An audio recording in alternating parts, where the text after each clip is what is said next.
Stingy? Recently, I saw a foreign woman on TikTok who spoke bluntly about the alleged stinginess of the Dutch. For me, as a Vishnuist, it is natural to share everything I have with my fellow members.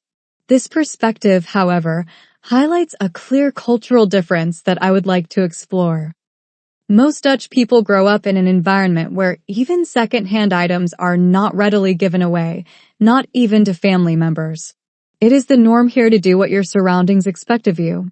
As a child, you learn to share everything, your candies, your toys, even your last piece of chocolate. Well, maybe not always, but adults seem to follow a different rule book.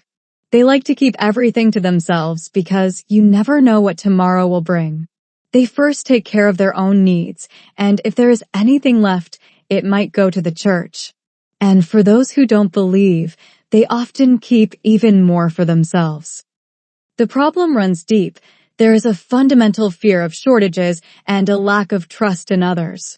This fear makes people cling to their possessions, even when it comes to that old blender that's been gathering dust for years.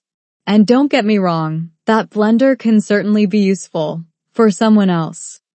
New members of our society may initially experience the same feelings of reluctance and distrust. But here's the trick. One must first stop being afraid of scarcity. Fear freezes your heart and your actions. Even if you do experience a shortage, you will find that it does not disturb your inner peace. People often think they will dissolve or disappear when they lose something, but as the Gurubsar always says, you have control over how deeply something affects you. Perhaps losing that old blender is exactly what you needed to finally try that new smoothie bar.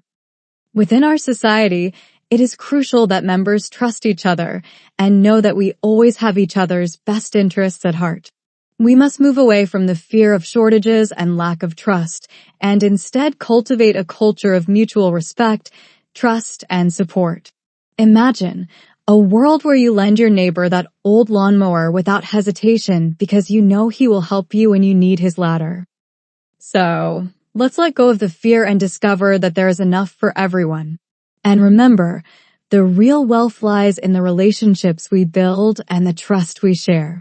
Because who needs an old blender when you have an entire network of friends and family who are always there for you?